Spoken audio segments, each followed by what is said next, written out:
Avropanın İslam Qəbələyev Hava Tədqiqatları Mərkəzinin bir digər model parametrlərinin təhlillərinə əsasən xüsusilə də artıq fevral ayının birinci 10 günü ərzində bu modeli də analiz edəndə biz görürük ki, Rusiyanın qərbində tez-tez güclü qar fırtınalarının baş verməsi ehtimalı var və fevral ayının 3-ü axşama doğru və 4-ündə isə Rusiyanın qərbindəki qar fırtınasının bir qolunun Şimali Qafqazdan, Qafqazın Cənubi Azərbaycan arasında daxil olması ehtimalı var. Lakin bu sistemin bütün gücünün Şimali Qafqazdan Qazaxıstan arasına doğru yaxınlaşması gözlənir ki, bu da Azərbaycan arasında böyük bir soyunmaya səbəb olmayacaq.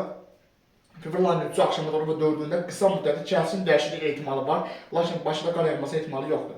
Artıq növbəti burasının nəticəsində fevral ayının 5-i və 6-sında Qafqazın cənubu Azərbaycan arasında hava nisbətən sabitləşəcək, lakin artıq fevral ayının 8-ci axşama doğru və 9-unda isə yenə də Rusiyanın qərbində şimal-şərqi Avropa ərazisində orta troposfer atmosfer təzyiqinin yenidən kəsin azalması fonunda Qərbi Sibirdən Arktikadan eyni anda soyuq havanın Rusiyanın qərbində toplanması gözlənilir. Qara dənizdən daxil olan rütubətli hava axınlarının isə bu soyuq hava axınları ilə toqquşması fonunda yenidən növbəti dalğanın Şimali Qafqazdan fevral ayının 8-dən 9-una keçən və 9 fevral gün ərzində növbəti soyuq atmosfer zərbəsinin Azərbaycan arasında daxil olması ehtimalı var. Fevral ayının 4-ündə Bakıda qar yağması ehtimalı yoxdur, sulu qarın yağması ehtimalı var. Bu barədə dəfələrlə kanalda məlumatlar təqdim olunub, lakin yalan məlumatlar var, Bakıya qar yağacaq. Bu xəbər tamamilə yalandır.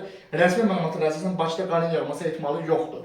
Lakin bir ehtimal da var ki, fevral ayının 9-undakı soyuma fevral ayının 4-ündəki soyunmadan güclü ola bilər.